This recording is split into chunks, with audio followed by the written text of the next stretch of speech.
Picture this. A 20-year-old girl from Quezon City, the Philippines, walks through an airport in Stuttgart, Germany, tennis bags in hand, and the internet just loses its mind. Not a little bit. Completely. Tens of millions of views in hours. Flags waving outside her hotel. Fans screaming loud enough that the sound carried across time zones. And within days, she's standing on a podium holding a WTA 500 trophy next to the keys of a Porsche. That is the story of Alexandra Eala, and if you haven't been paying attention to women's tennis lately, this is your wake-up call, because something genuinely historic just happened in Germany. Now, before we get into the tactical breakdown and the round-by-round analysis, we have to acknowledge what made this moment so electrically charged, because context matters. Alex didn't just show up in Stuttgart with a wild card or a sponsor's invite. She got in because Qin Wenzheng, the Olympic gold medalist and world number 37, was forced to withdraw through injury, and as the top alternate in the draw, Alex was bumped straight into the main bracket. No qualifiers. No gradual warm-up. Just straight into one of the most exclusive and unforgiving fields in professional tennis. Think about that for a second. Most players who back their way into a draw like this are just happy to get a match or two under their belt, pick up some points, and move on. Nobody expected what came next. Nobody. And that gap between expectation and reality, that's exactly where legends are born. The Stuttgart Open, officially the Porsche Tennis Grand Prix, is not your average tournament. This thing has been running since 1978, making it the oldest professional women's indoor tournament in all of Europe. The surface is indoor clay, and that distinction matters more than people realize. It plays fundamentally differently from the outdoor red clay you'll see at Roland Garros. It's faster. It rewards aggressive ball striking. You still need the heavy topspin and the sliding footwork of a clay court specialist, but you have to mix it with the flat, drive-through power of a hard court game. It's a hybrid challenge, and it exposes any weakness in a player's repertoire almost immediately. Names like Martina Navratilova, Maria Sharapova, Iga Swiatek, and Elena Rybakina have all claimed this title. The honor roll reads like a who's who of the all-time greats. So when Alex Eala walked into that arena as the last player added to the draw, she wasn't being handed anything. She was being tested.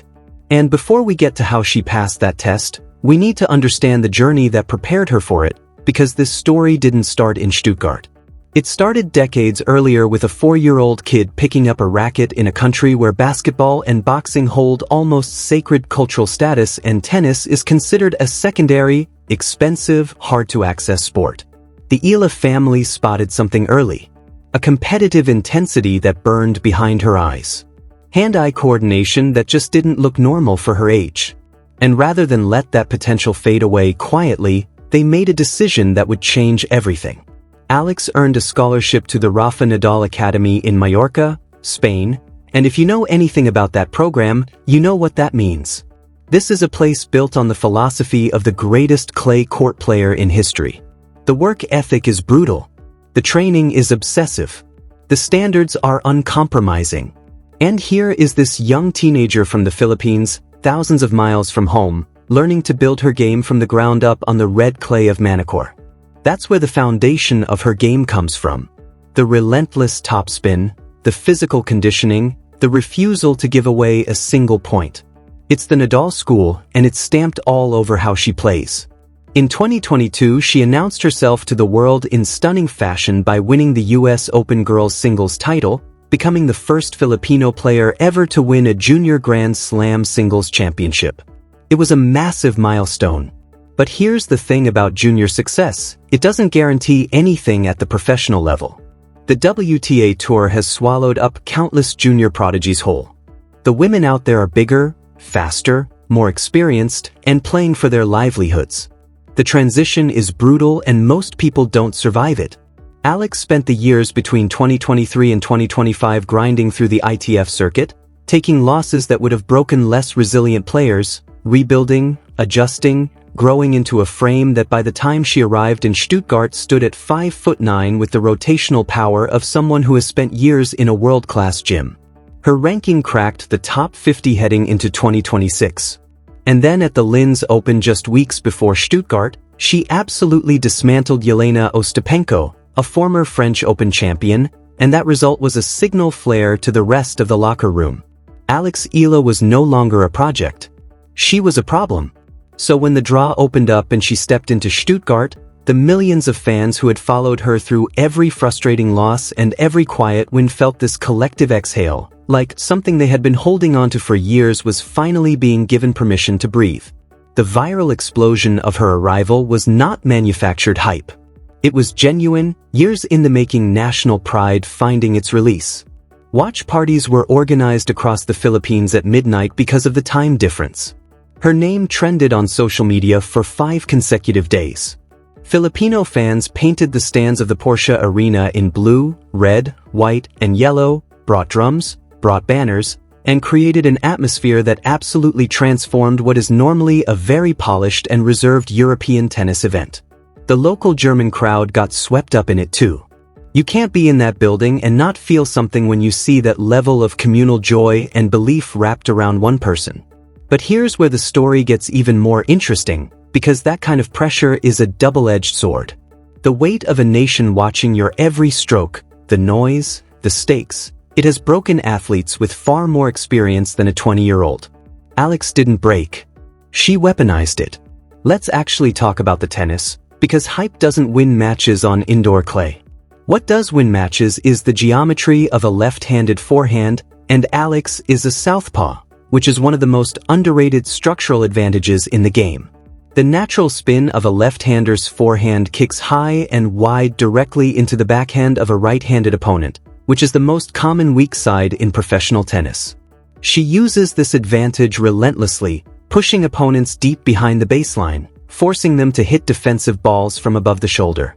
But the really smart opponents who came into this tournament had a plan. They were going to attack her backhand, isolate her in the ad court, expose what had historically been the less dangerous side of her game. And that's where this 2026 version of Alex showed genuine evolution, because her two-handed backhand has become a weapon in its own right.